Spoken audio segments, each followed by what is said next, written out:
that music is now haunting my head. I hear it in the background still.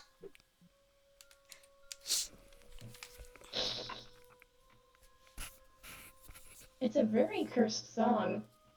Which one? The one that's playing or the one that, like, when he's near? Mm-hmm. The both, actually. I like this song. It's calming.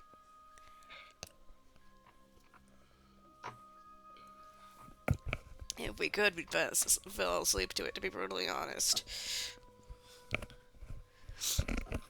Wait! No, no, no, no, no, no. Wait, we just realized since we're partially colorblind. Oh, no, no, no, no, no, no. Oh, no, no, What? no. Oh, no! What happened? My pocket universe! Hold on. Wait. There's a Do I difference. need to fix your color blindness? Ah! Oh my god. You just end up going anyways. I'm asking you a serious question. Do you want me to fix that? She's just going to turn it back on. I can set it so then they can't disable it. Maybe. I feel. That's what we had to do with me. I feel With nauseous. my ears. And Gremlin with their eyes. And Faye with their sense of taste and smell. Because both of them are tied.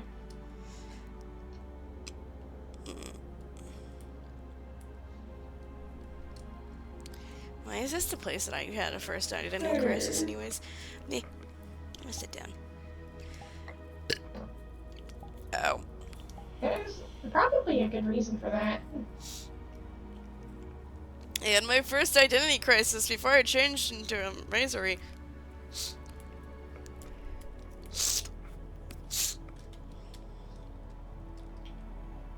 We have an anomaly forming, we have an actual black hole, and then we have a core. Yep. Oh, and the wisps from the in-between. Yes, exactly. Anyways, can you please fix it? Okay, I can do that. Give me a moment. They won't be able to mess with it, but you won't be able to mess with it either. So Alright. it's a hardware and a software problem. Give me a moment. How bad is everything in there? Holy hell! What? I was definitely correct when I assumed that you were too far gone. Oh. You know, setting stuff up for days, at this point about a week. Yeah. Might have changed some of your programming. To what? I don't really know. I just know that it's definitely different.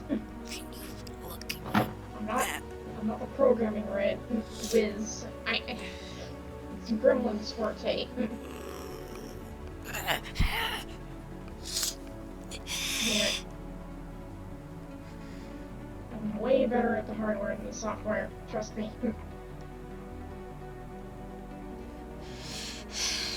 And rearrange that to feed back into itself, and there we go.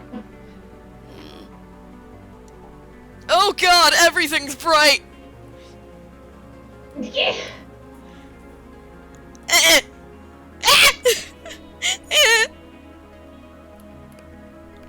Why is everything bright? Yeah. Because you're in this world. I'm also bright! Yes, everything is indeed bright.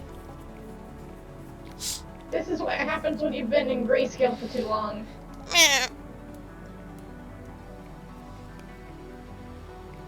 I'm going to look at the wall now. Wall is my only friend. While you do that, I'll probably watch a video or something. No. I mean, you can, but like... Why? Hi. Look behind. Look at the couch. I can't.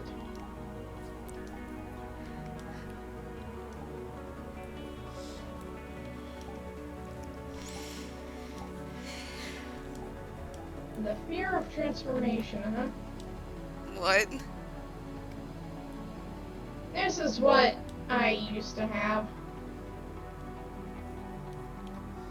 If it would copy paste, that is.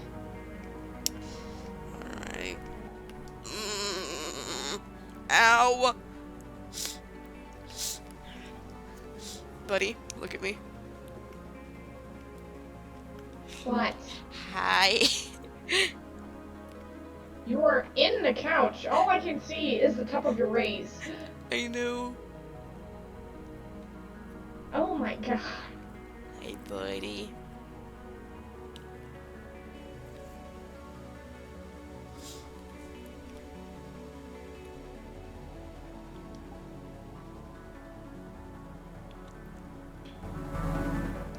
Wait. There, it's turned off now.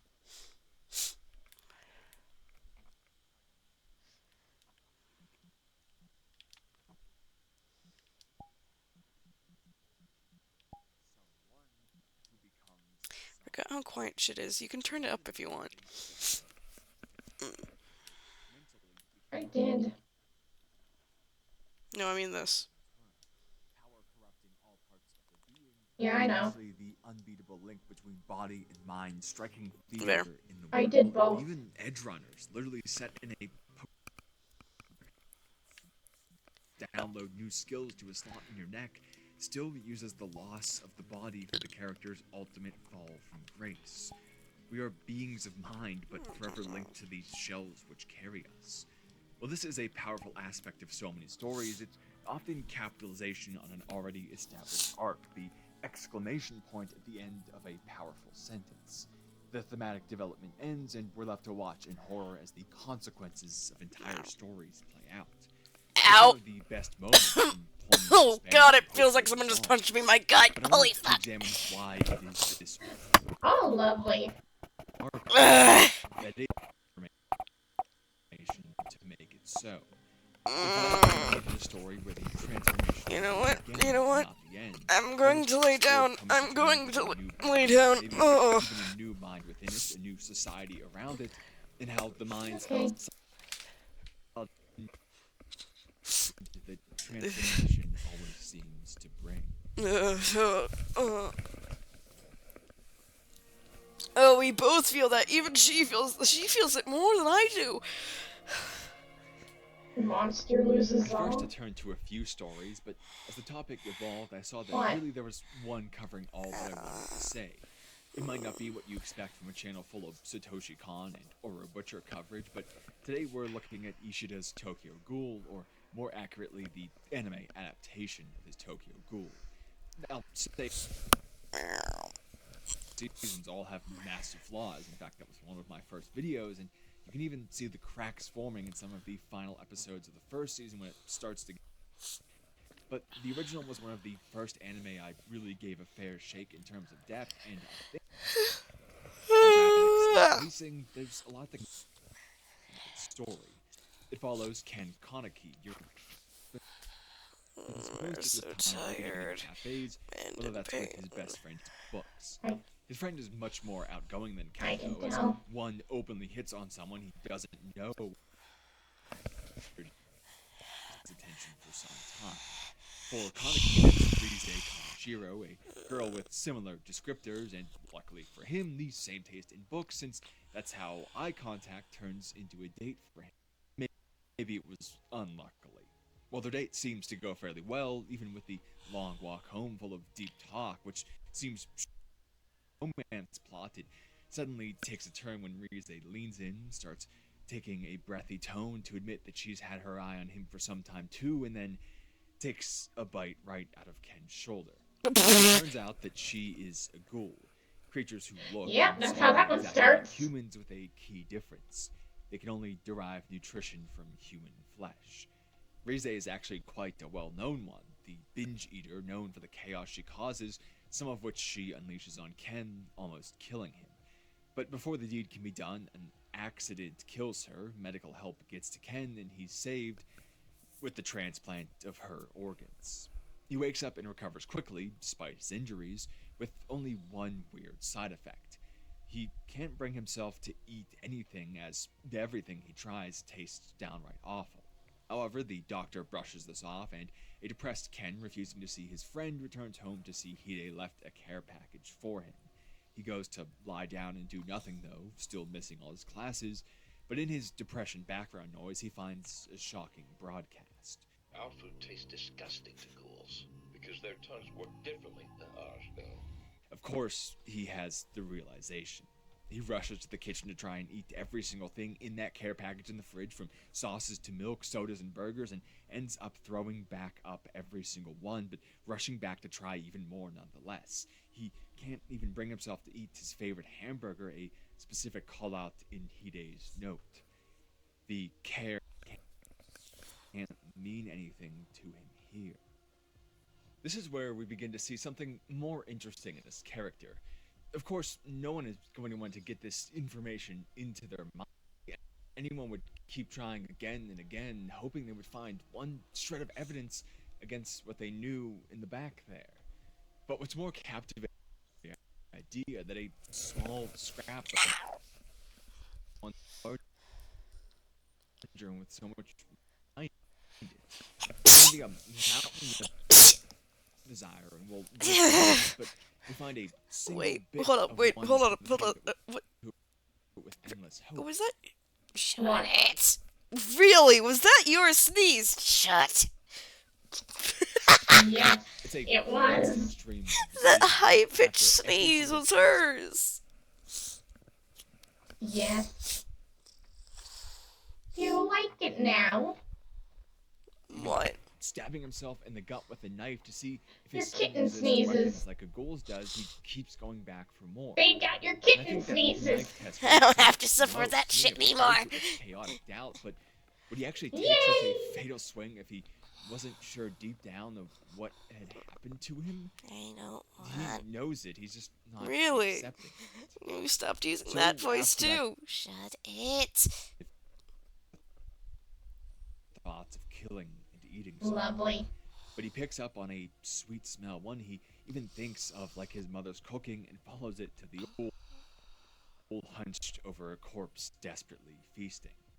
The situation changes quite rapidly, though, as a ghoul named Nishiki shows up and kills the one eating and threatens Ken, before being stopped by another ghoul, Toka, who treats Ken a little bit better than trying to kill him, but begins trying to force him to eat as she gets annoyed with his rejection of survival.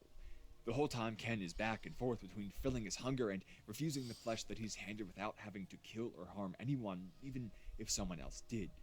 Each time he comes closer and closer, but he swats it away, screaming something like, "Well, I won't, 'cause I'm a human!" And this is where we see why that single shred can come to define something so strongly. We Exactly. think of groups as these distinct masses, or at least label them that way.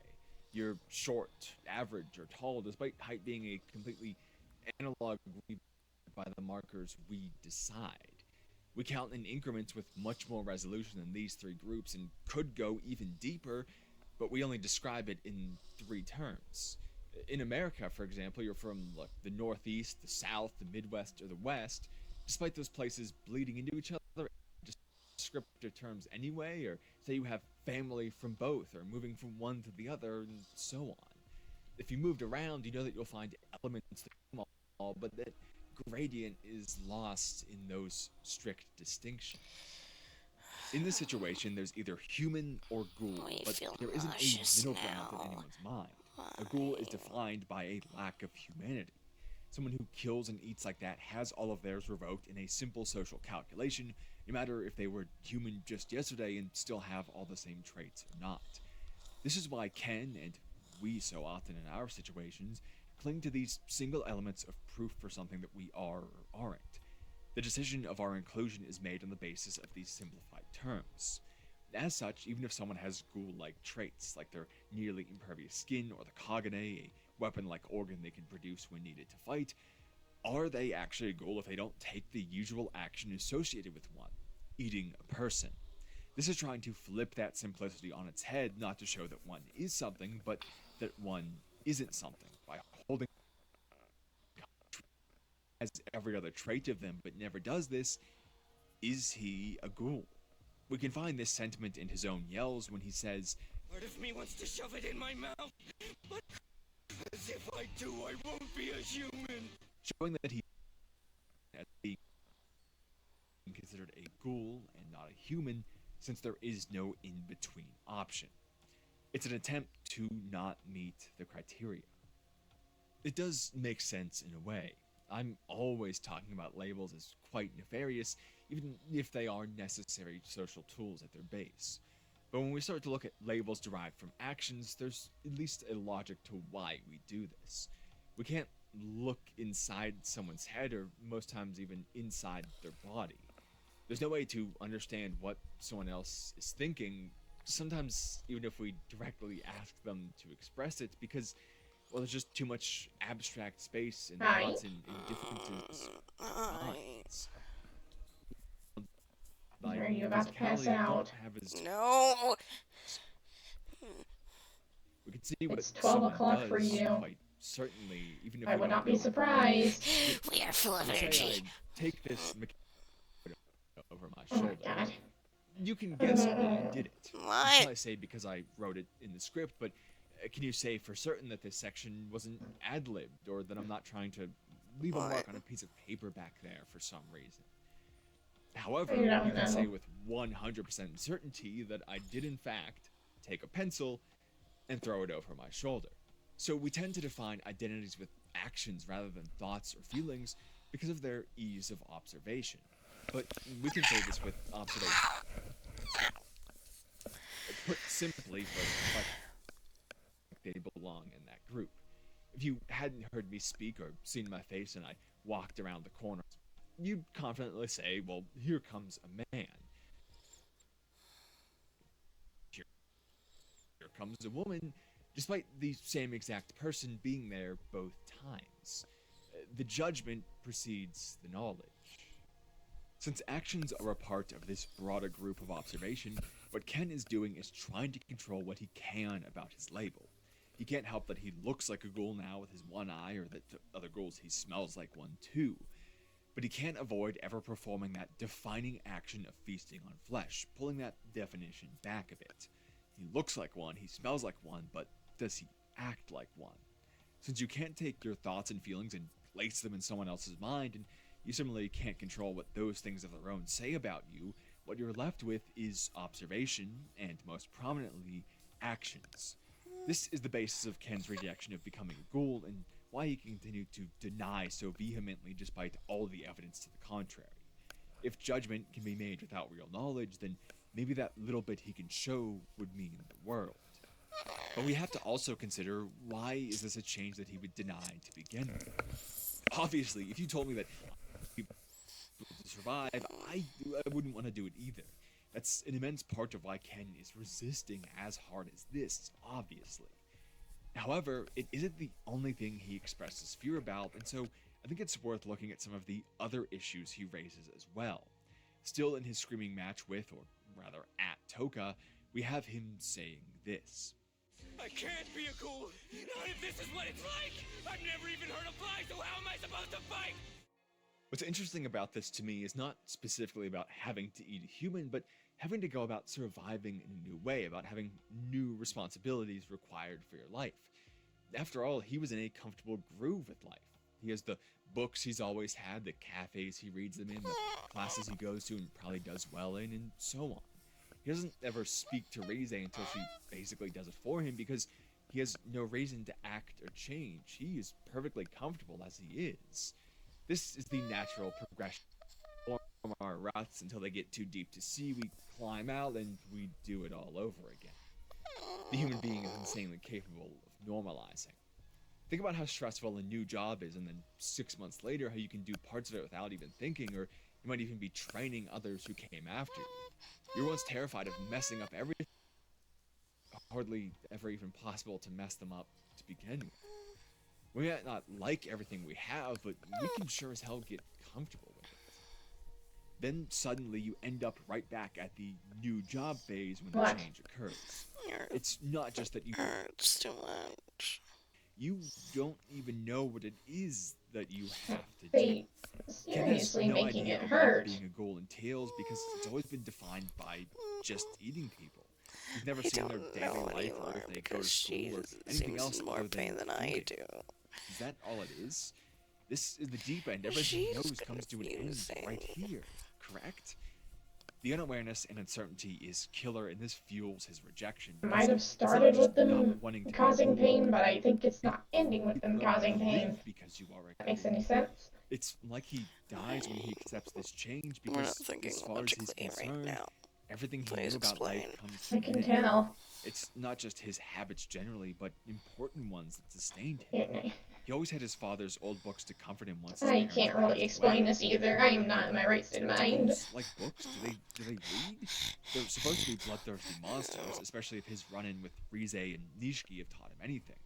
Rize was probably just faking to enjoy it to capture him, since she admits it was a long con. There's his favorite hamburger, a food that probably denoted many great nights of his life that's gone forever as well. He can't even experience a small link to those human moments of his past life anymore. The bits which usually carry forward past major change and comfort us all begin to fall away for him. Social life, because it's not just gaining new responsibilities, but also losing friends. Speaking about Hide, Kaneki says, What upsets me the most about all this is if I were to stop being human, I couldn't hang out with him. it's a huge part of Ken's life, as it's established Ken's only friend who's always been there for him through his mother's death and beyond. He even remarks how little Hide has changed over the years, with the visual gag of how he runs up behind him playing out the same then and now. This relationship is one of the few solid things to remain in his life. It makes up a large portion of what he does for his own sake, not work or classes or those kind of things. And it was a constant note through every change he's ever faced, somewhere to turn against the stress. And now he has to give that up because of the danger he poses. Ken and Hide, and of course this leads to him attacking the pair. He corners them in an alley and tortures Kaneki mentally by assaulting Hide physically. Ken manages to survive, though, through an emotional outburst despite his injuries, where his feelings for Hide force him forwards, but the exhaustion incurred makes his hunger worse, enough that he comes this close to eating Hide from instinct after just saving him, prevented only at the last minute by Toka once again. Knowing that this is inside of him, he can't bring himself to be around Hide in good conscience. Cutting him out would hurt, but not as much as killing him. If Ken is a ghoul, he has to make the decision to rid his life of one of the only good things to ever persist in it. Of course, he won't want to accept that. But even further, replacing what little sociability he had is no small task, because it's not like he can just go out and make more human friends, the people whose world he knows and knows how to communicate with for the same reason. So what's left to him is to make friends with the ghouls. But he doesn't know the world of the ghouls. We've already established that he doesn't have the first clue of what it entails besides eating people. And his only interactions thus far are being attacked by ghouls, with Rize's assault, Nishiki trying to kill him twice, and Toka forcing him to eat. None of them want him around. He has to avoid humans as a ghoul, but has to try and connect with ghouls as a human that they hate. With his split eyes, it's even decides to find something they hate in him. On Teku, the cafe he frequents, takes him in and feeds him while he's asleep after Nishiki's second attack, removing that last barrier against becoming a ghoul in his mind. He laments this occurrence, saying, I'm alone. I'm not a human or a ghoul. There's no place for me. he's lost all comfort in establishing Okay, that was cringe. uprooted. That was just depressing. I loved it. He every single aspect of life all at once. Yeah, that I don't think I would anyone actually accepts recommend the this, first even season of if that they anime. really You'd do. probably like Or creators who it. purposefully create extra barriers against Second changing season times is of stability trash. exactly to prevent Complete, situations like this. utter Even the very trash. basis of a Don't bare-bones watch society that. itself is similar to this. First It's season is supposed great. to provide a baseline against total loss It through also the includes sacrifice actual of certain torture. freedoms. In a way, this is My a interest has been piqued. Themselves. it's the loss of The everything main you character find gets your life. tortured for a good He has episode and a transformed half. from a I'm pretty human sure. being into My interest has been piqued. Yeah. And you see it happen too.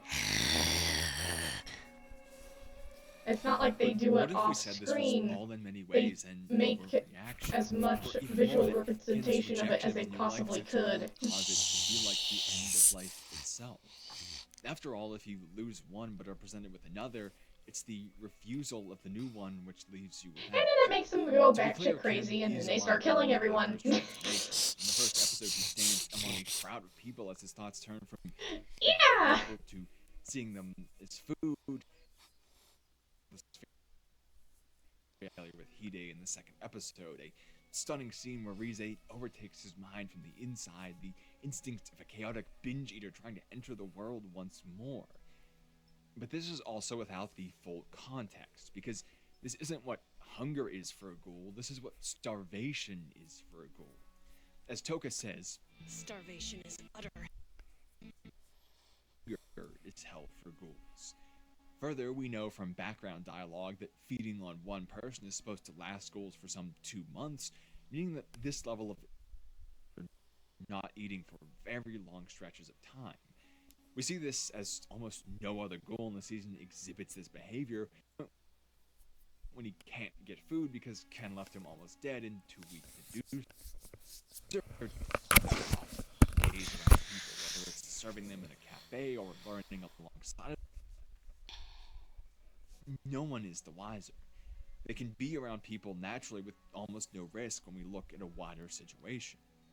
So the reason that, but conversely to how he thought, because he is rejecting being a ghoul and refusing, driving himself to the worst of their capacities in order to try and claim that he has none of them.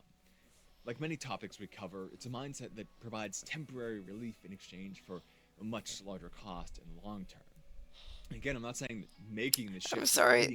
as he I has feel been like this is a easy and call out. its own I feel like they're calling barrel. someone out for But this. he had moments where he was offered a solution, both messily and I cleanly. can't- I'm calling you out! No, I not knew me!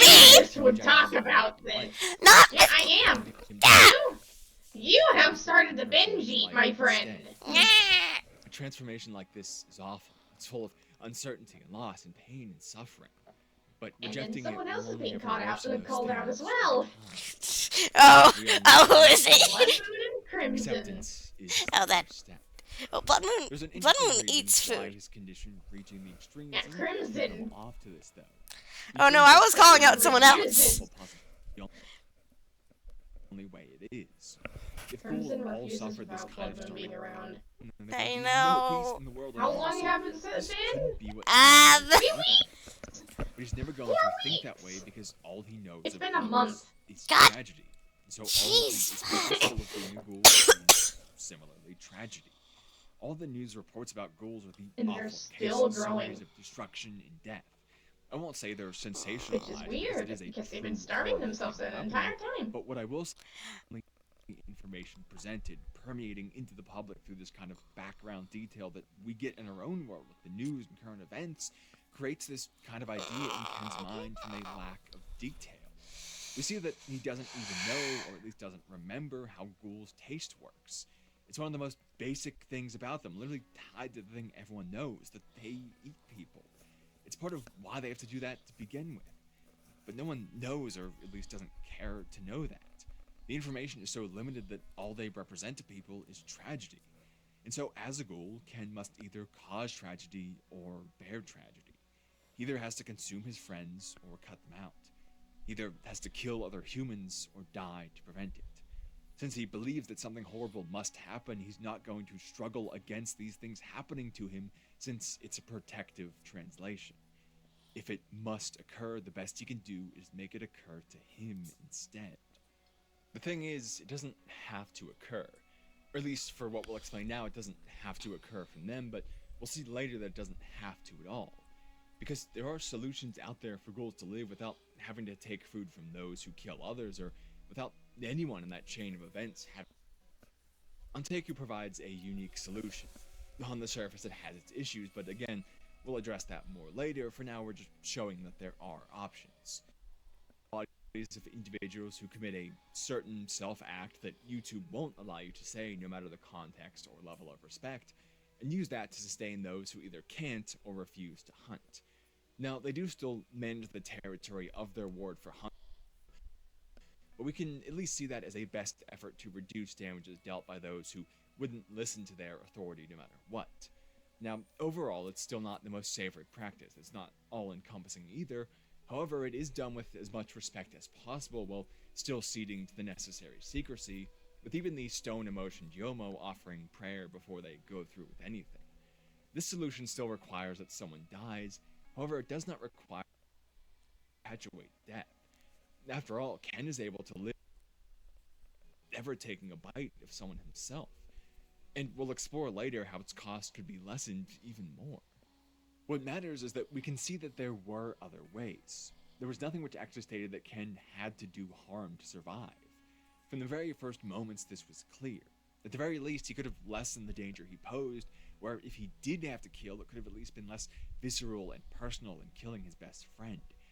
However, this requires not just more knowledge than any average person in his world would reasonably have, but also acceptance. To ask, how can I survive as a ghoul without killing, entails accepting one is one to begin. He would never find a better solution because he wasn't looking for one. As long as he remains in this stasis of tragedy, things will only get worse for that exact reason. He should have been better, as any of us would react just as poorly. Case that his rejection was what led to these extreme. Attempting to never become the thing he knew he was, Kaneki made himself the worst version of it that he could have been. Frothing at the mouth, justifying his decision by saying a special friend should be a truly special meal. Any process with this much new will be terrifying, and we should understand the difficulties they place on us and others, and be as understanding as we can during the process for ourselves just as much as anyone. But nothing will change the fact that denying what we know will most likely be a worse outcome and more pain than had we accepted it to begin with. Deep down, we usually know. It's just being able to say the words which confirm the thing that now defines part of us. Where things get even more complicated, though, is that as Ken's journey continues with the goals of Anteku, he finds it isn't as different. Sorry. What did you just say? Nothing! Nothing! You just said my name! I have been summoned! What? Are you thinking? Nothing! All the time and was never aware of its secrets. I see the wires in your head and they are weird. What? Yomo and his friends Uta. There's a bunch of question marks in there. I'm just gonna look away. Presumably open to Don't humans look just the same. in there. We don't goes talk to about Ken what's and in my Hida head. University and never showed any sign of being human, and Toka goes to high school where it's the same exact deal. When you take into account that Anteku allows them to eat in a way which is at least humane in presentation and as humane as possible overall considering the circumstances, then you really can't point to much difference in their lives, unless those differences are provoked by the CCG, the police force dedicated to the eradication of ghouls. He even thinks to himself at some point, Why are all these ghouls suddenly popping up around me? They've always been here, I've just never noticed. because there is so little distinction. Physically, I mean, they're essentially living the same lives. But it goes deeper than just the physical way they go about their days and extends into the connections they make and the feelings they express.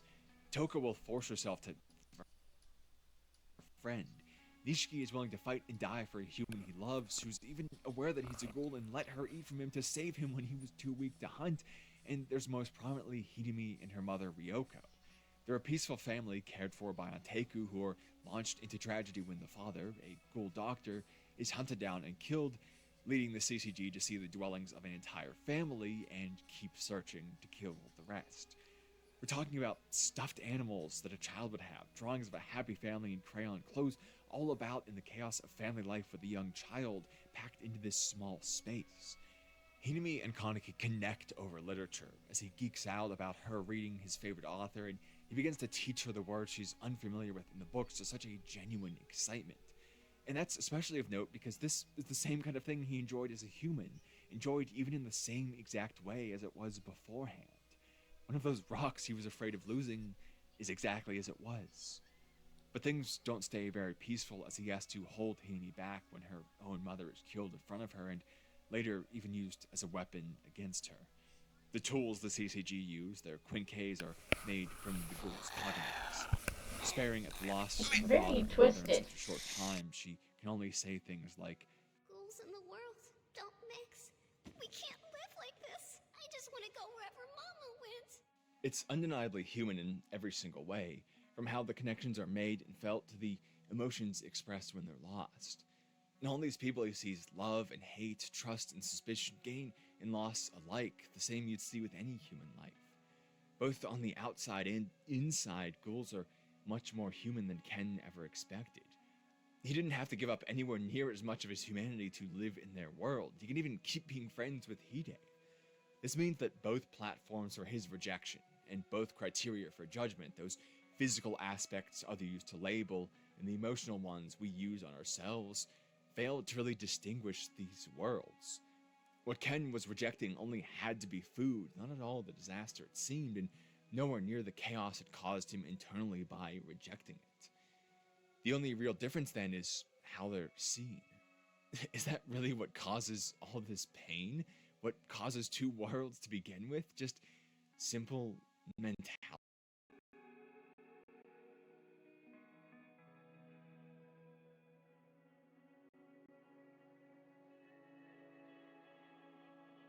To finalize that statement, we have to return to the solution Anteku offers, one sticking point against it. Ghouls can only eat people, and that's a fact that can't change. And so there will always be something separate and in a way which does lend itself. However, how close can these worlds be brought together if we expand their solution, maybe even similar to ones we already know? The methodology of Anteku is somewhat flawed, but let's examine why it's flawed. Stealing the bodies of people who committed that thing YouTube won't let me say, no matter what the context or level of respect, is what leaves a bad taste in the mouth, because even in death it feels somewhat like preying on a vulnerable group. They're people who had their own thoughts and feelings and families who will now never know, as these people remain cold cases forever. However, as we said, they choose this specifically because it's the option where no one is killed from their actions and secrecy is maintained. That forever uncertain nature is required since the CCG would immediately be on the case of known deaths with suddenly missing bodies. This means that in their quest to exterminate or drive out every ghoul, the CCG is actually creating the most unlikable aspect of Anteku's solution. If they could be more public about being ghouls who live without harming humans, they could, say, reach out to sympathetic parties to find a consensual solution. In our world, there are already organ donor programs where you can consent to donation to save the lives of others if you die. It's entirely optional and, of course, perfectly legal, and you never hear a peep about how it disrespects the body, or at least I've never heard complaints like that. So would it really be too much of a stress to say that someone could donate their entire body upon their unrelated death to be food for ghouls so that no one still living is harmed? Assuming there's no money involved, you could have this be a perfectly reasonable practice with hospitals and whatever form of preparation and distribution is chosen, which could even be used to detach the human form from the process, become more averse to the gore of attacking someone. If you wanted to be more strict about it, you could also use it as a way to essentially census the ghouls as they come in for plating and tracking consumption to find any others who is outliers. I'm not saying it's perfect or something you put in place overnight. It's not as if I've researched specifics for it, but it's just to show that there is an adaptation of what's already in place to prevent violence. Because you don't even have to see it as helping ghouls. If it willingly reduces attacks and hostility, it's an beneficial solution just the same. Of course, it's not a perfect solution because well, I'm just like a random 20-something person on the internet talking about an answer to a made-up question that I don't have experience with, all in the context of a work of fiction. There are a lot of issues you could point out as such. A government reliant on free elections would never begin a program which was immensely unpopular, even if beneficial in the long run. The established powerhouse that is the CCG would never willingly give up their resources and power, even though they could be adapted into the oversight body. And the fear of allowing more physically powerful creatures equal footing would stoke fear in those acting in ill faith, who often have power and audience, and would see lowering their status as required to maintain one's own because they have that inbuilt weakness mindset.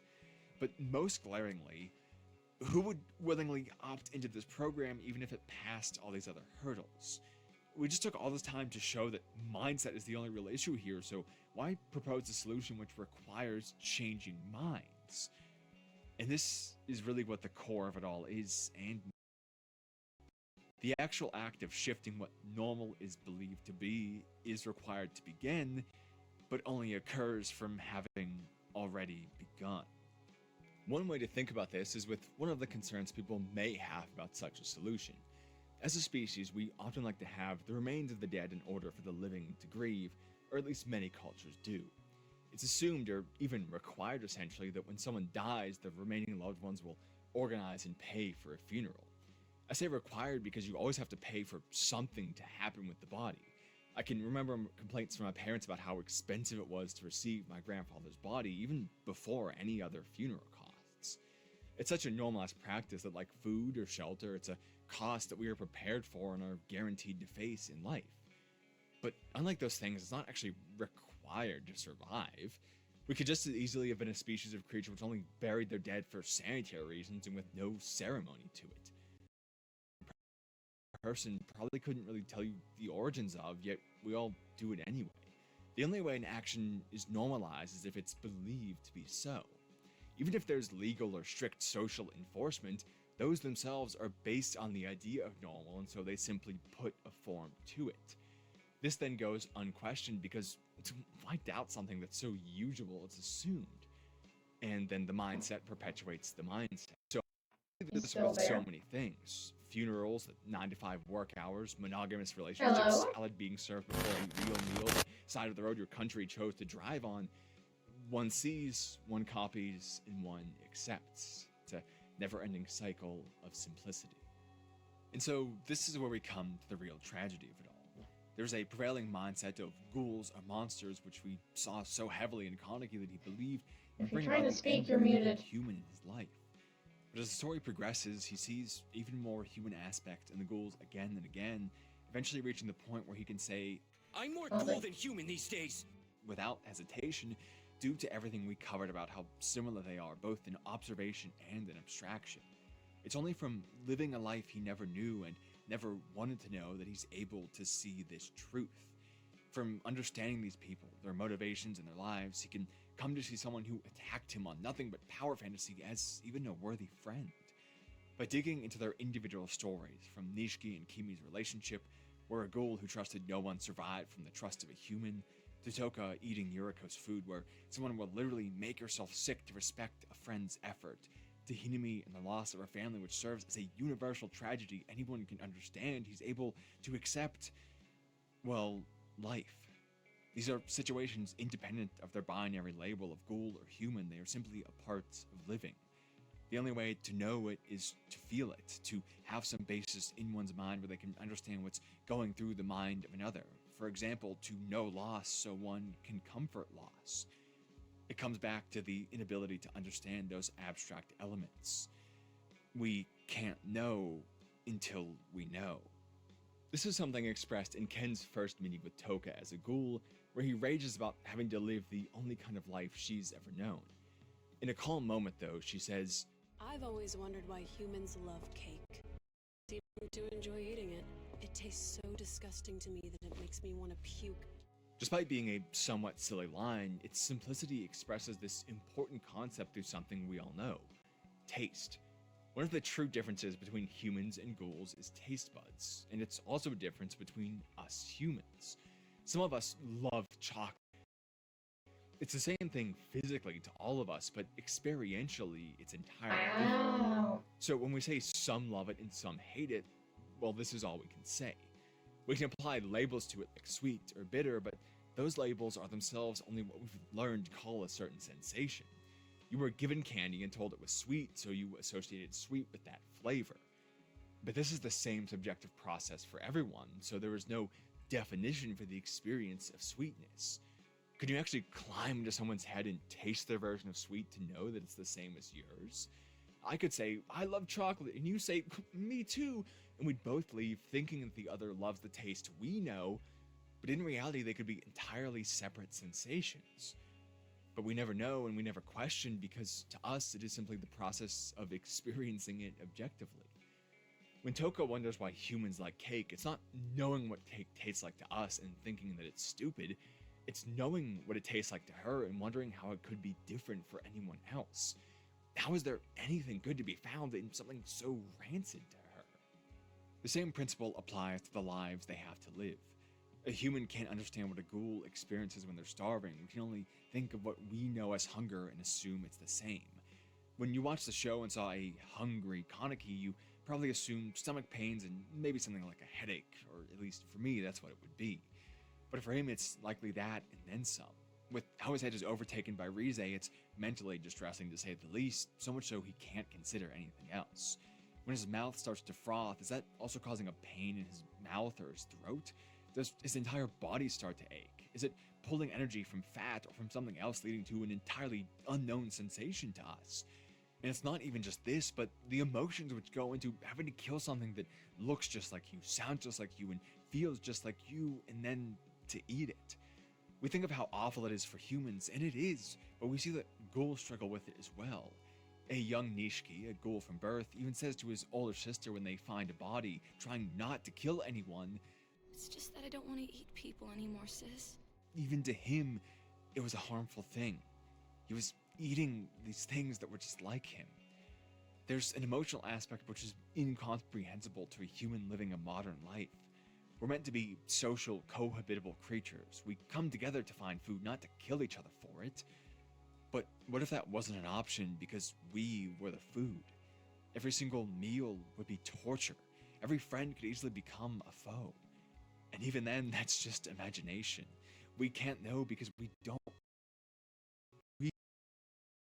We personally know is that when you're hungry, you go and get some food from the kitchen, and if there's none there, you go and buy some, and if you can't buy some, you find another way, from theft to charity, but almost never killing someone. We feel inherently in our very being that there is no depth to this issue because there is always a different way besides what the ghouls do. This is why the mindset Ken had could exist, because there are many elements to what he felt, but they all come back to one thing: the very subjectivity of existence itself. He couldn't know until he knew.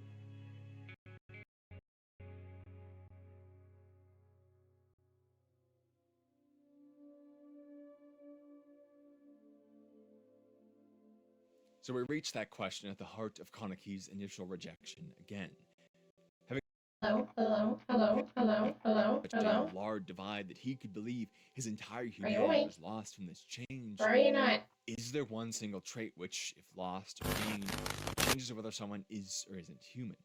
Does having to eat human flesh make someone no longer human? Do red eyes and a biological weapon make someone no longer human? Or does agonizing over the death of family make them human again? Does the determination to love someone, whatever the definition and cost, make them human again? When almost all things are subjective at the end of the day, the question starts to lose definition. How do we define what a human is when human is different to every single one? We start to reach into this metaphysical space for thoughts. What in all of this chaos could be something tying us together?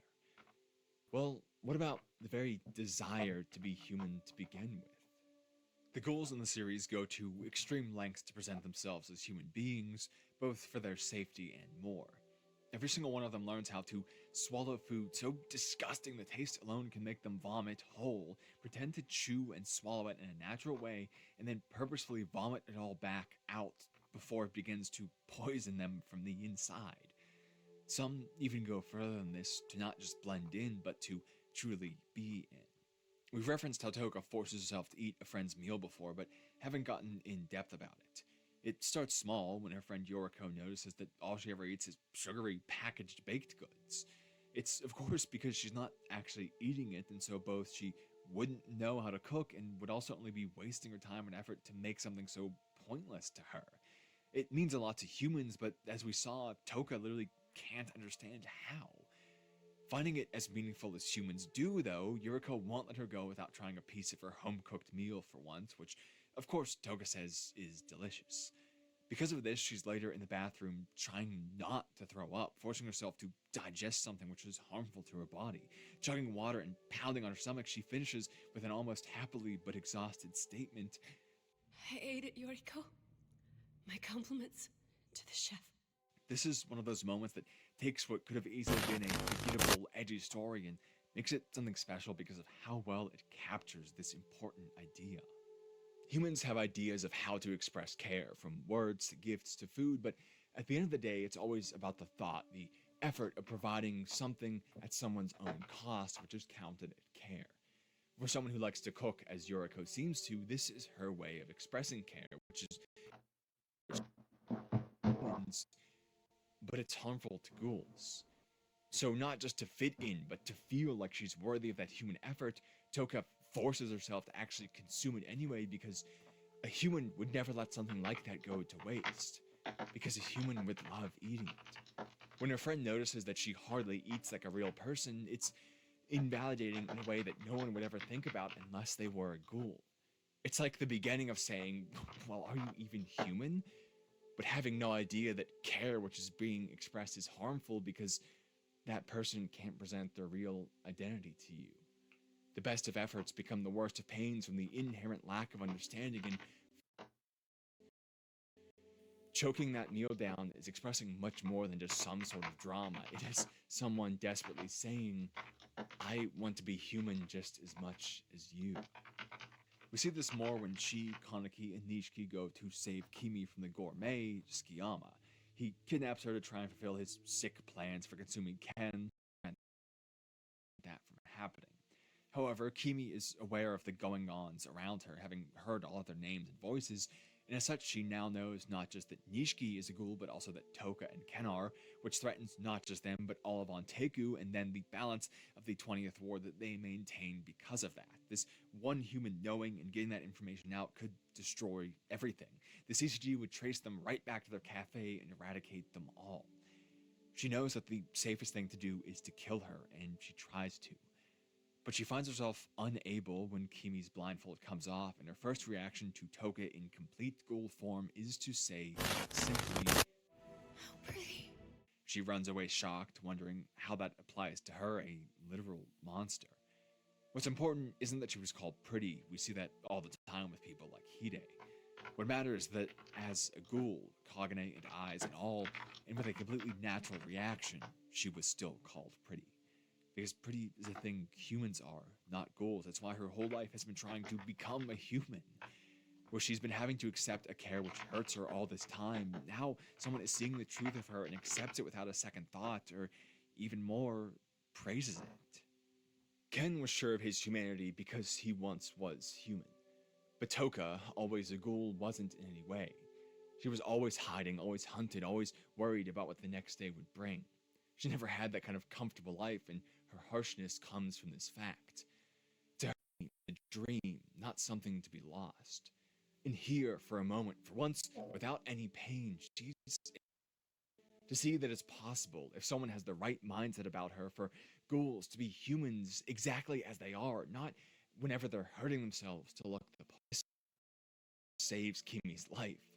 She treated the danger just as human as the love, and it allowed for someone who was always found being a monster necessary to survive to know that it wasn't always the case. But this doesn't come easy any other time. For every so pretty, there's 1,000 so. Most notably, there's a conflict she has with Mado, a well-known name in the CCG for his ruthless hunting of ghouls. He's the man who saw a house full of family objects and decided it was the perfect grounds to chase down and kill more than he already had. more of, a character who's around for a specific and impactful purpose before actually leaving the story for good. And what he adds is a parallel. First, literally at first, in the opening of the anime, we get to see ghouls as monsters, with Rize bathing in the gore she's produced and being chased. One of the most striking and memorable episodes of all time at the end of the season with his torturous methods. Again, another one of my first anime videos. They can call weapons from their bodies with demented eyes, they host on the menu, and they kill each other and hunch over bodies in back alleys. Interspersed with all of the human aspects they showcase, there are ones which are truly those of monsters, and that cannot be denied. But Motto is that for the humans. He'll wound ghouls and use them to track down information in their pain. He'll hunt down families who never hurt a soul, and in fact even do their best to help others. And if that wasn't enough, he'll turn the parents into weapons to be used against their own daughter, which he gleefully calls a reunion. They can plead and beg for their lives, show every single human trait, and no matter what, he'll deny its value. A man with a daughter of his own will mentally torture someone else's with the very death of her parents, the bodies of her dead parents. He exists for one purpose, which is to eradicate ghouls. While even the original season hints at his vengeful motivations for doing so, whatever the case, we see what we see. A human monster. Where Toka is hurting herself to be human, he's hurting others but claiming to be doing the same thing. So can we really say that those inhuman traits of the ghouls are of the ghouls? There are humans who do just the same, hunting down others with demented eyes, carrying literally the same weapons that they are, making the decision to carry them. They choose to live this kind of life. They have humanity and give it to never had that decision to make. How are we supposed to live by your rules when our bodies won't let us? I don't want much. I just want to live my life the same way you do. Watto doesn't even flinch at her statements, though. He'll never believe anything they do, even when it seems so human. It couldn't be so. It must just all be an act. But as things progress and Hinami saves Toka, who goes on to repay the favor, Watto is killed and they live. Disgusted by his gloves, since they represent how he finds them so disgusting and refused to even let his skin make contact, she rips them off to find a wedding ring underneath. And despite being so simple, it kind of sends her into shock from what it means. But this means that even someone like him, a monster, had people at home who loved him. A wife at least, and as we see, a daughter who... and even the man who mentored Amon, who despairs just as much. She'd killed a CCG investigator just before this as well, leading to this whole chain of events, and probably begins to see the same thing about his death, which we know from his friend's great mourning that it is a true loss. And this is true about every death. There is no such thing as a safe kill. She treated Motto as he treated them, although I would argue the reasonings do create a difference. But either way, there is no one who leaves the world without some amount of sadness. Even monstrous people who love them. Hinami's experience with losing a parent is felt just the same across their gap to Motto's daughter. The quest to protect one's humanity only led to the loss of it in every single case because there is no one definition, no set of traits which say true or false. It's all just justification for actions against others. That's all the labels provided. This is what Ken's journey evolves to. The fear of transformation subsides as he sees that the mindset is the biggest difference, and he can be just as human as he was before.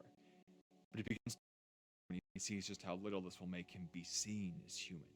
With every similarity and effort, down to allowing himself to be beaten to death before he would attack a human, up until the most dire moment where failure would let someone he loves be killed instead, those who are what he used to be, and still is in almost every way, will refuse to recognize any of that. The labels will always be used to reduce. As Toka is having that fight with Motto, he's having this exchange with Mon, where he continues to be beaten despite his lack of resistance, again and again being knocked down the path. It's here that it all dawns on Ken. We just covered in that a large reason why this persists is because we simply can't know until we know, just as he now knows. As Amon continues to beat him, Toka didn't believe anyone could love Motto.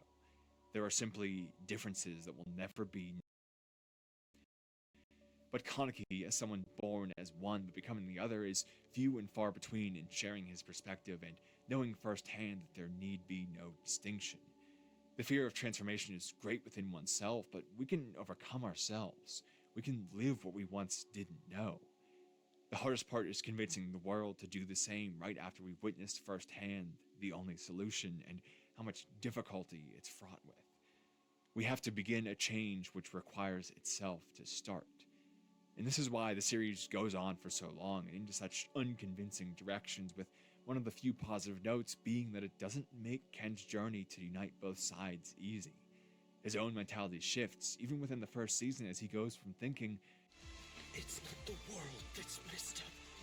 It's those of us in it. to breaking from torture and saying instead, What's wrong? Is this messed up world? it's a challenge that isn't overcome in a day, and one with such harshness that many would do as he goes on to do and care only for the ones they love, the world be damned. Because saving what little you love will always be easier when you don't love the whole world. The quest is tough enough that it will wear down the ones who are forced to face it very easily. And I think that's where what I have to say ends. The series starts to fall apart after episode 8, to be honest, and the focus on the transformation Our foot has fallen asleep. What I needed from it is done, at least. And as always, this was, Really? of course, what I gathered first most We had a wholeheartedly limp from the series. back to Also, what I needed to say our most. control my room. God. And Yes. the Yes, you fear of transformation is only past the first stage, the internal one, which is what I intended to write about, and only through writing it did I truly come to terms with the second one, the much harsher one, which I didn't intend to write about. I don't know how to face that world. Even if I am assured of my own humanity, I know others won't be.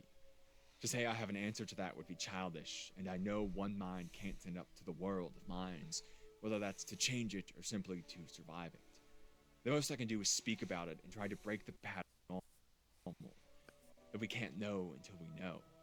The most important part is how Ken had to live in this new world before he could even understand the true fear and tragedy of transformation, to see that it both wasn't what he feared and also that there was still so much to fear.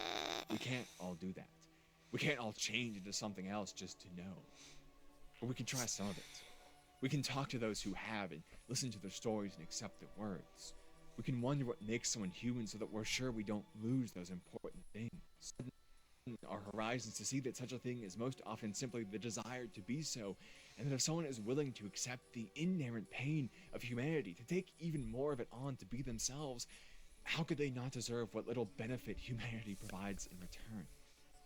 Asking what a human is may be the most human thing we can do, the very act of self-discovery.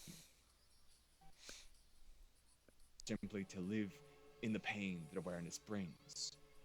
Because eventually, if everyone is there, it won't need any.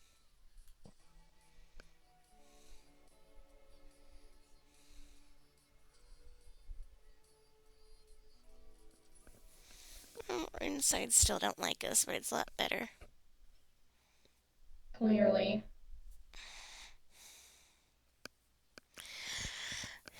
Well, I'm really tired though.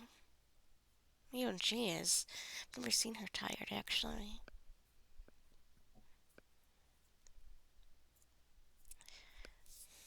Oh, lovely. It's odd.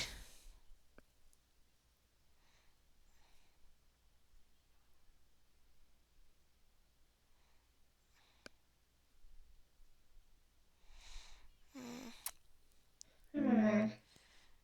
You barely see them like that, and when you do, Which might explain why she's been seems more hissy than vocal.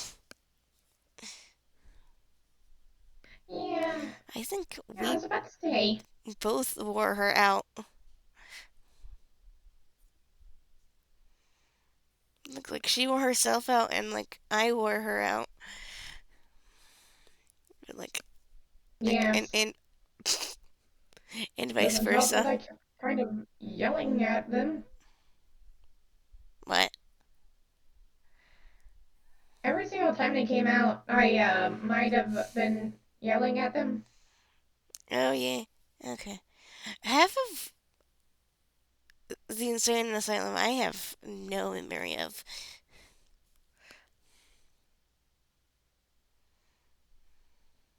Lovely.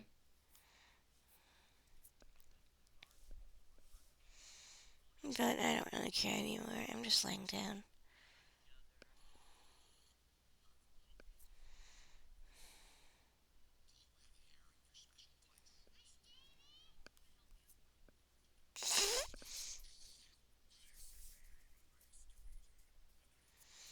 Mm.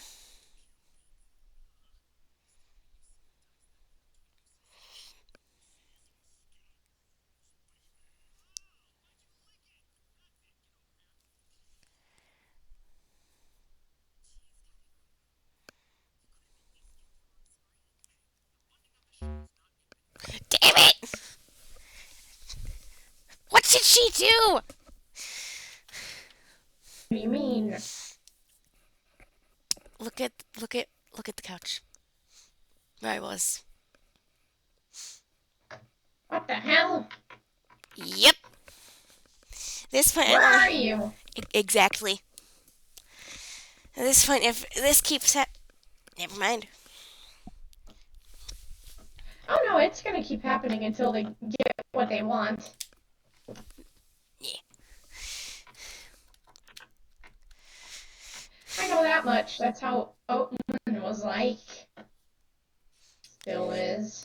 To be brutally honest, I am about to say some of the weirdest shit that I probably gonna regret saying, but at the same time won't. I think they might be a tad bit worse. Not by much, but still. Yeah. At least Omen kind of drew the line at some point. This one just seems to not care. She pushes everything. I can't even And as I breathe in said, without her peeking. oh my god.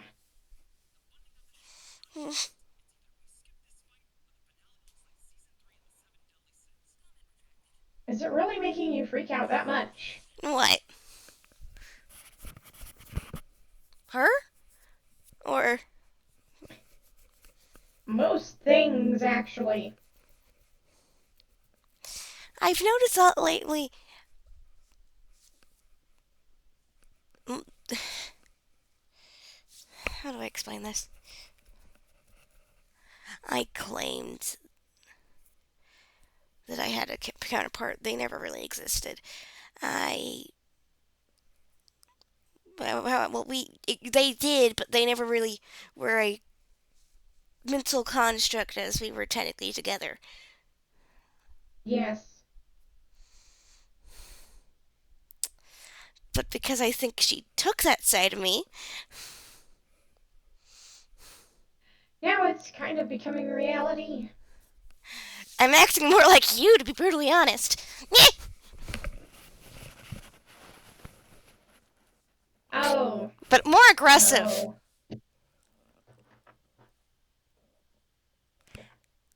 Well, yeah, you're acting like the original.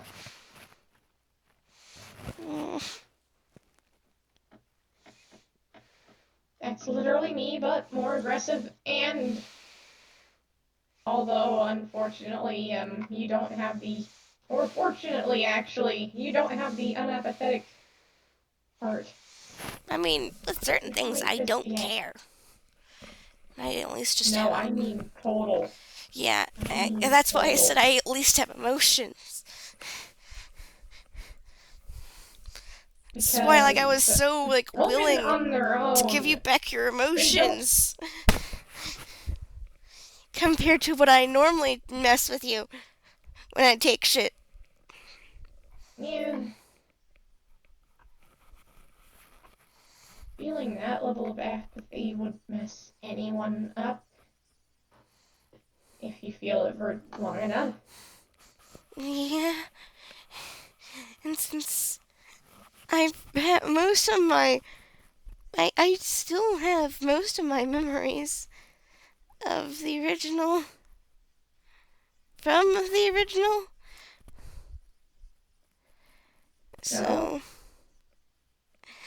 how do I explain this? Um,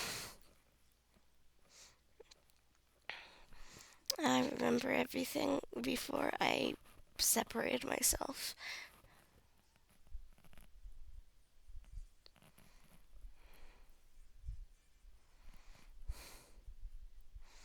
Some of the thoughts that they or we, I guess, if we're going to go in technical terms, thought was Yeah.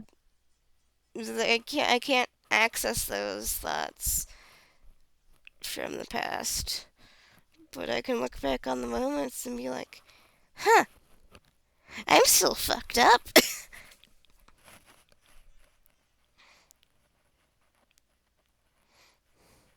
Yeah. Yeah, most certainly. I still kind of find it funny.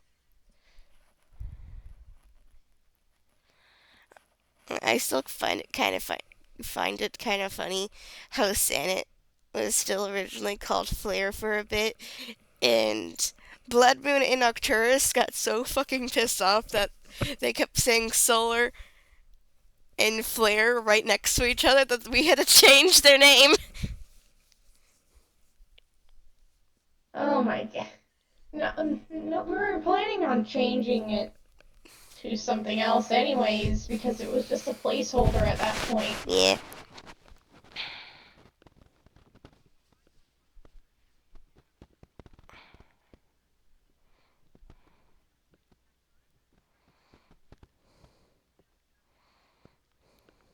I swear.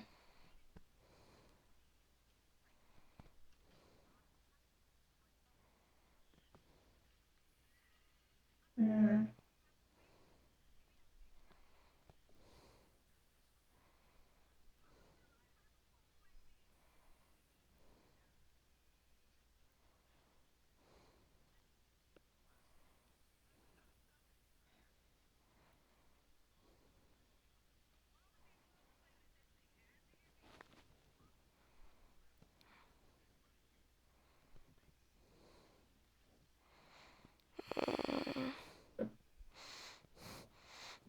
She's making us tired again.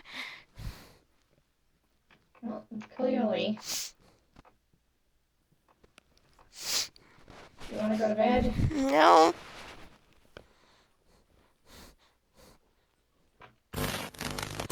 Then we're watching explosions. Yes. No. Sorry.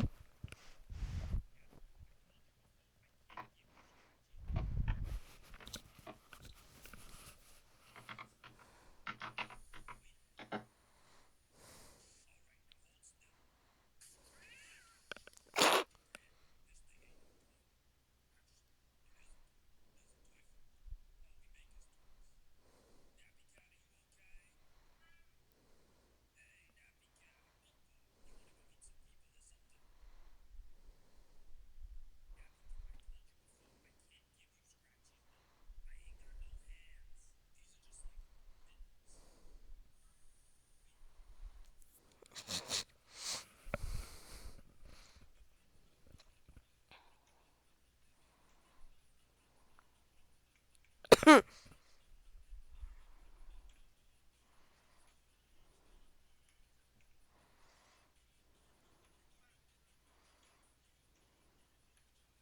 Mm,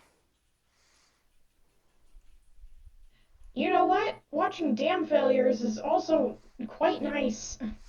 I just want destruction. Yes. You will get your distraction. Why is she? Mm,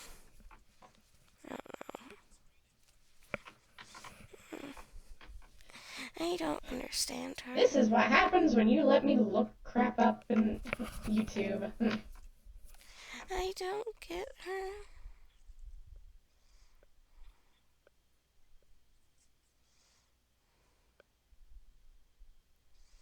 I don't get it.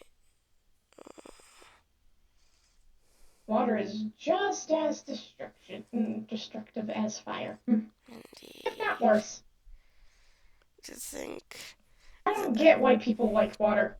to think the very thing that they need to survive could Can kill them. easily kill them.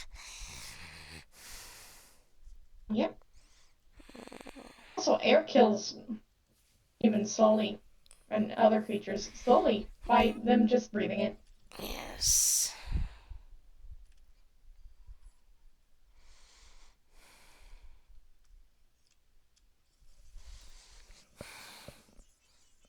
Oxygen is toxic, people, but we need it.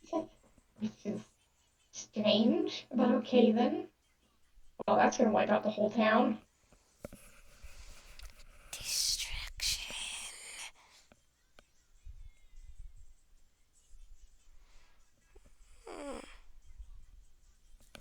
Ah!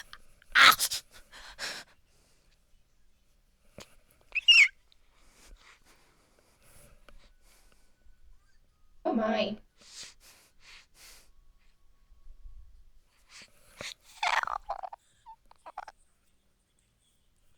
Are you starting to hurt again? Our phone fell on our injured finger.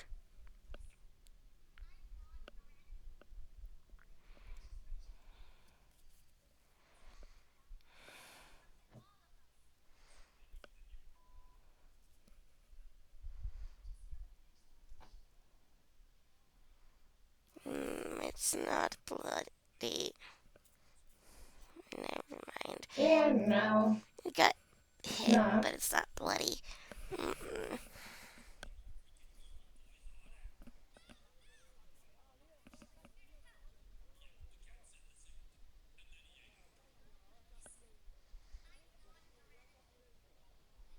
Run. That is your first sign to run, my friend. Indeed. As people continue to film it like idiots.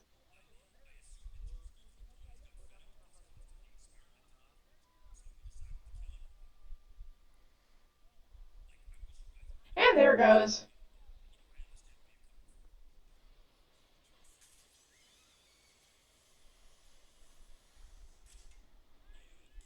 Bye bye, every human sitting there.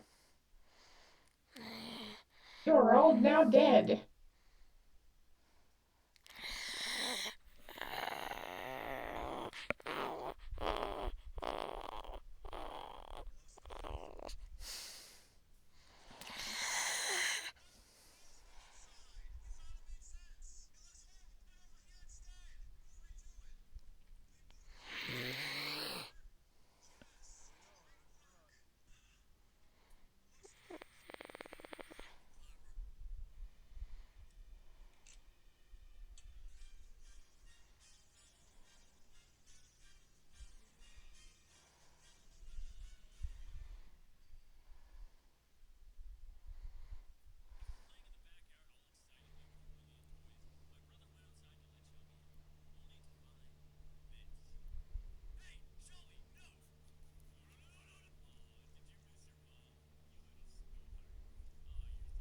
Oh my.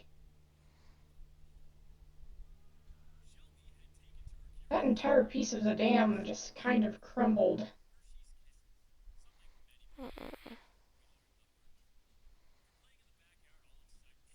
There it goes.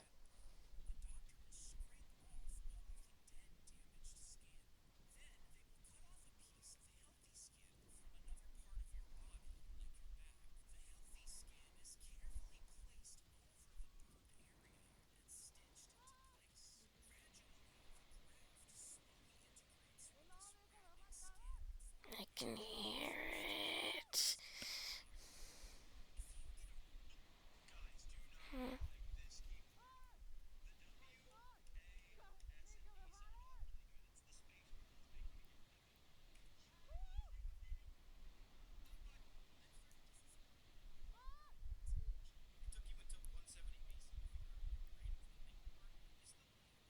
Oh my.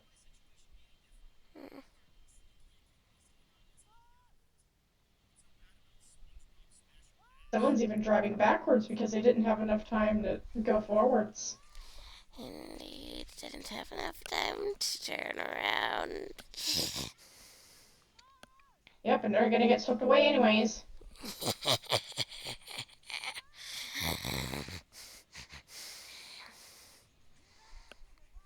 He took a break. And this is why you always go to the roof. He took a break. Oh?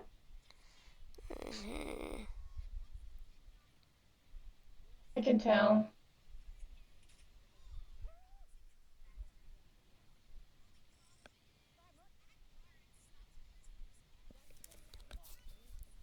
You, you made them quite tired, didn't you? Maybe. That's a yes.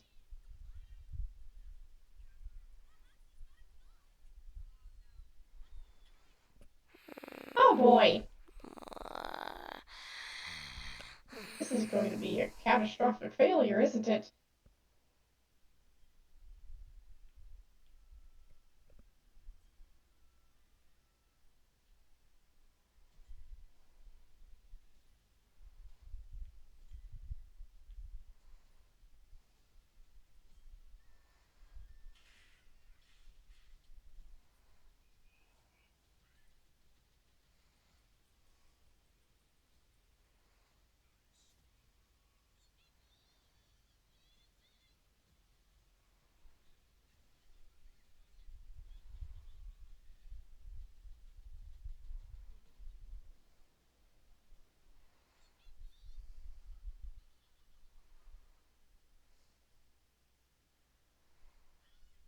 Fine.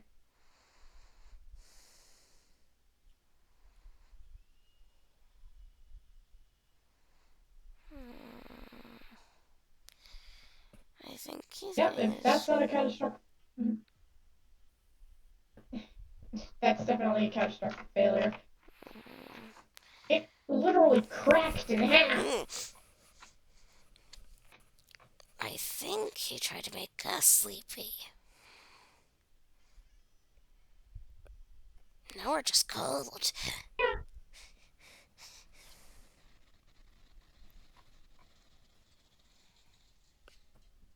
Oh my.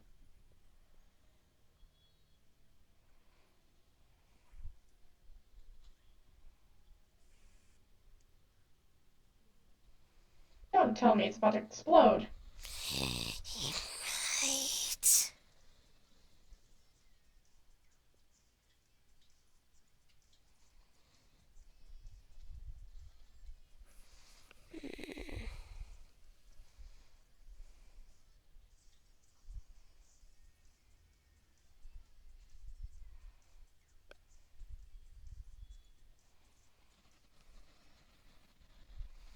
Oh, there it goes. Most certainly did explode. And I'm pretty sure more than one person got swept away by that.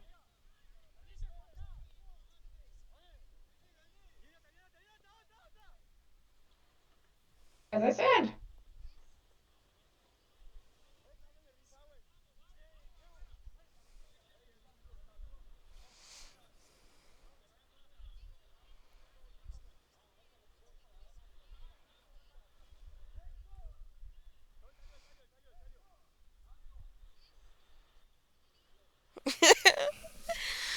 Oh, this is fun.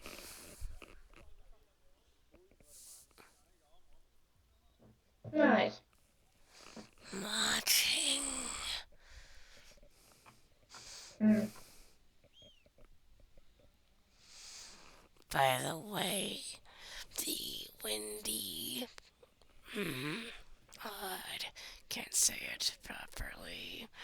Well, that doesn't matter right now. I know what you're talking about. The windy's biting. He's just biting Yeah, me. they do that. They just do that. Clearly. He's That's normal. odd. I thought Wendy's are vocal. He doesn't make much noise unless he's irritated.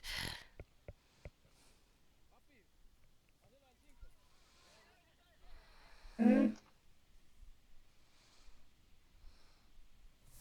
What happened to him? they kind of,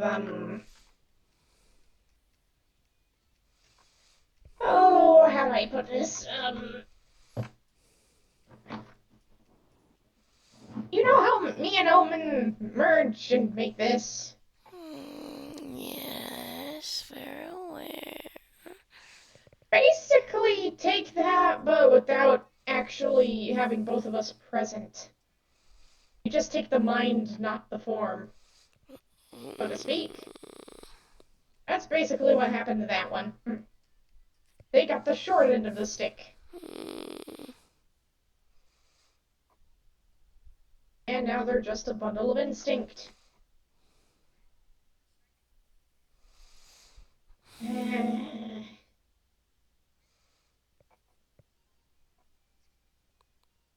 We did that to Gremlin at one point, I'm pretty sure.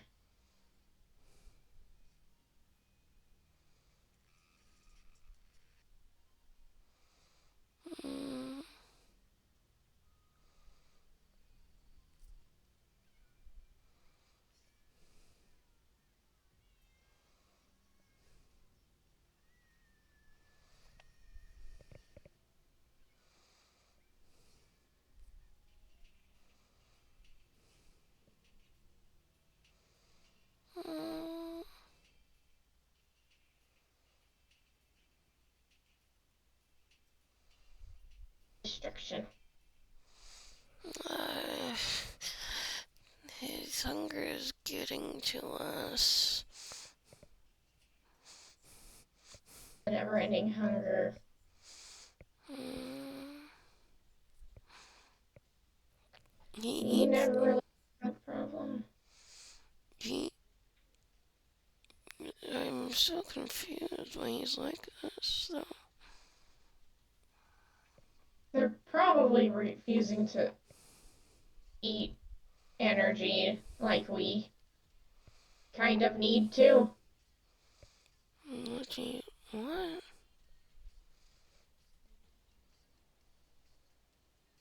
Yeah.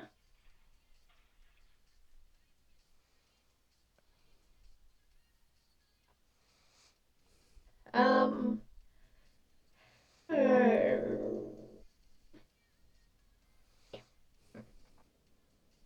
I'm getting kind of sleepy. Lovely. Okay, so,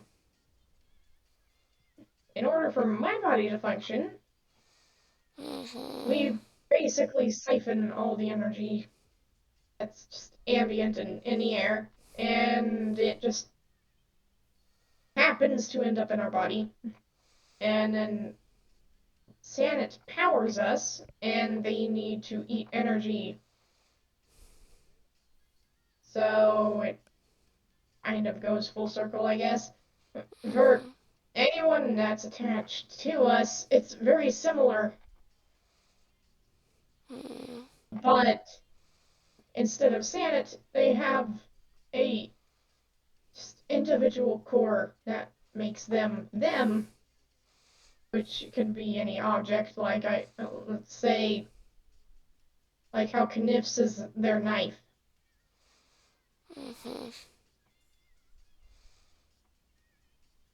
It converts that ambient energy into energy you need to move around and stuff. If you want it to, you can make it not happen.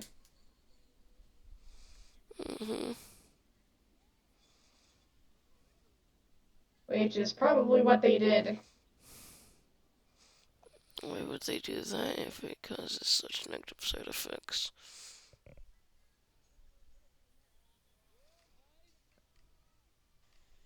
You know what? I really don't know. And I'm pretty sure that video kind of called them out for it. But I don't know.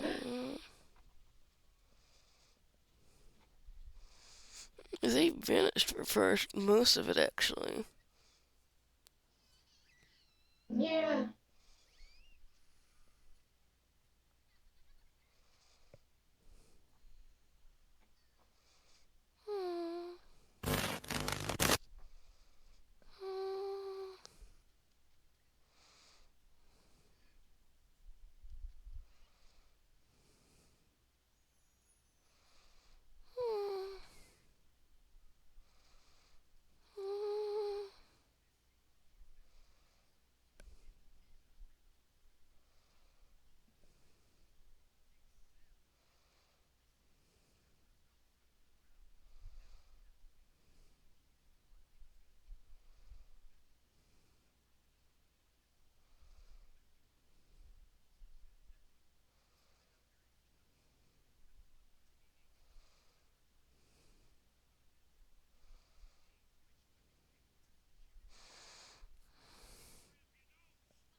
Is there a way to turn it back on?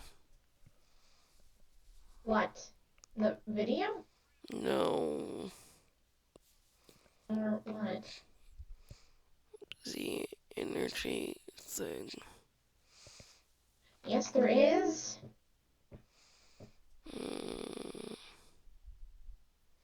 You'll have to find it. It's in their software somewhere. Alright. I'm not good with that, so I would most likely end up messing everything up.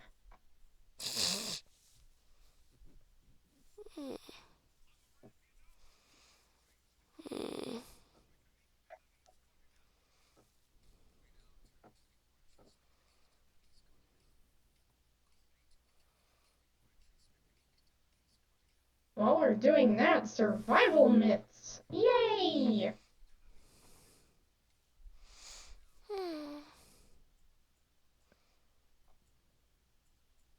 Stranded in the desert. How do you survive? Surely you must have a mental checklist of survival strategies from all those movies and TV shows you've watched. But which survival tips will save your life and which will more likely get you killed? Let's find out. I'm Stu, and welcome to Debunked, where we sort the truths from the myths and the facts from the misconceptions. Please like, subscribe, and let us know in the comments about any survival tips you've been told that are less than useful. Should you light a fire in a cave? You're lost in the mountains and the sun is going down. Protection from the elements is obviously going to be advantageous to survival. And like many an intrepid explorer in films and on TV, you happen upon a cave. You establish it's free of any other residents, stairs and whatnot, but it's pretty chilly. Like all good survivalists, you're carrying a flint and steel, so you gather the driest looking materials you can find around the mouth of the cave. But is it safe to light a campfire in your temporary residence?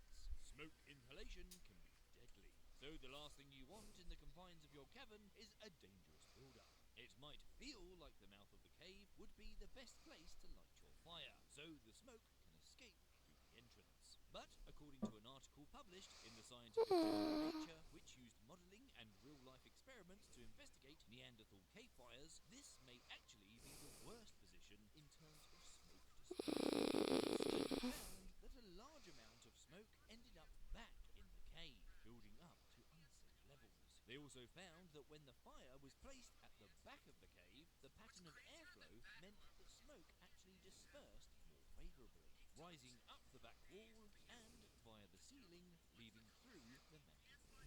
Even so, the part of the cave containing the fire, which is obviously the warmest part, had smoke levels that were extremely unsafe for medium to long duration exposure. Interestingly, the study also noted that Neanderthal fire hearths were most likely to be situated in the middle of the cave. The authors concluded that they used this placement as a sort of compromise, enabling some degree of smoke dispersal, but also allowing room for communal gathering around. On top of the smoke problem, if the ceiling of your cave is low, the heat from the fire may cause the rock above to expand, potentially resulting in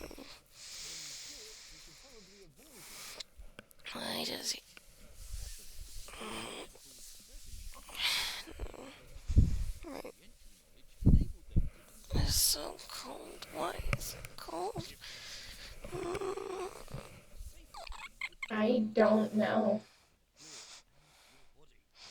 It's so cold. On the subject of insulation, some of you might be familiar with the term beard jacket or beard coat. The idea that a dose of Can't even insulation will protect mimic you can be their extremely harsh cold. So, should you whip out the hip flask and turn to the tipple as nice Trace Alex harsh voice that though those of you of drinking age Razor face the elements has some occasionally.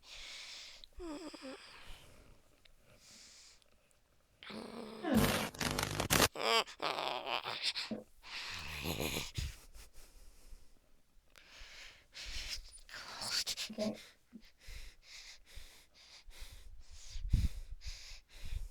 So when I tried to make you sleepy, it made you feel cold instead. Yeah. Cold. I Like don't think I can help you with that. it made me sleepy, and now I'm just cold.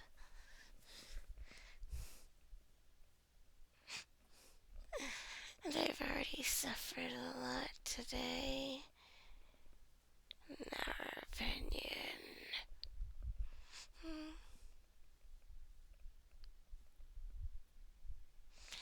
I would change my form to look more appropriate, but we don't care. We're too tired.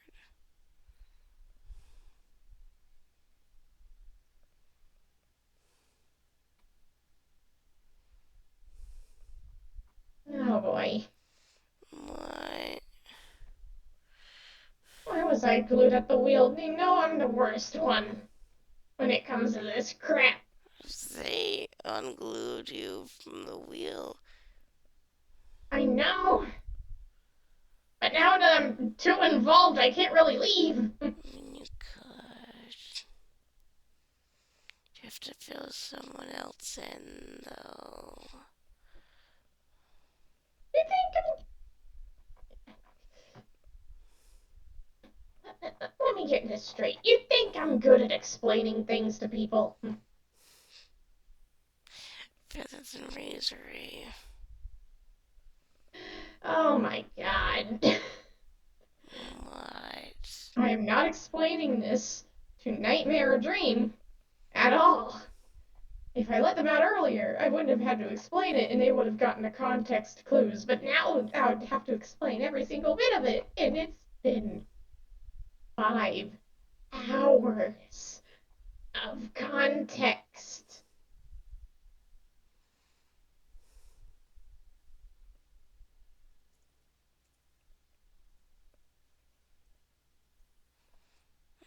You know what? You know what? I'm just gonna. What? Don't mind me casually trying to pass out on the floor over here. Alright.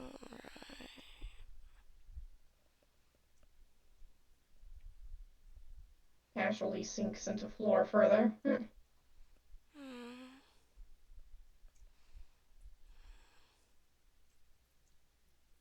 I think I'm going to go to bed. Yeah. You're tired. Both me and that more tired.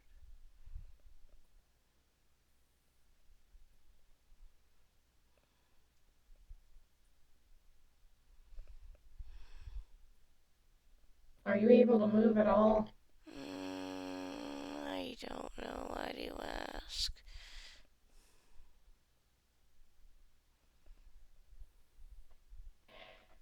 I'm guessing that's a no. I said I don't know. Why do you ask? I mean, there is a bed in the corner. Or, I mean, you could levitate Yeah. and sleep on the couch. I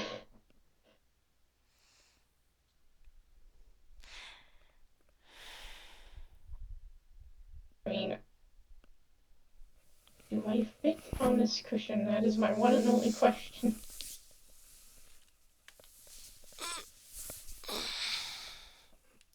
I can't tell.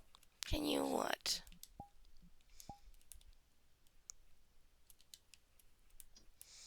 I think that's fine. Okay. I'm going to pass out. Alright. Mm, What? Mm, I don't know.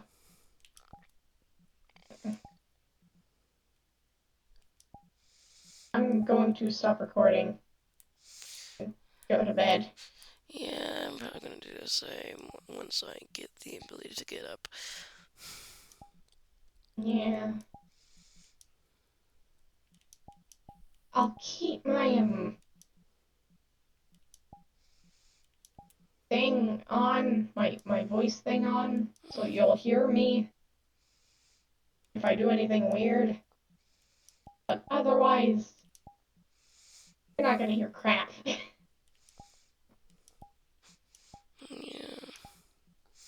Be brutally honest. If we get up, we're probably gonna need to listen to music before we go to bed.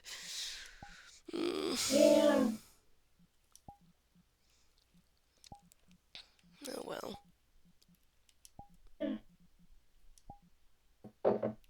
I will be able to hear you unless I could do that actually. What? I could unplug the thing I'm using right now and plug it into my speakers, but then you'll hear echo. Mm,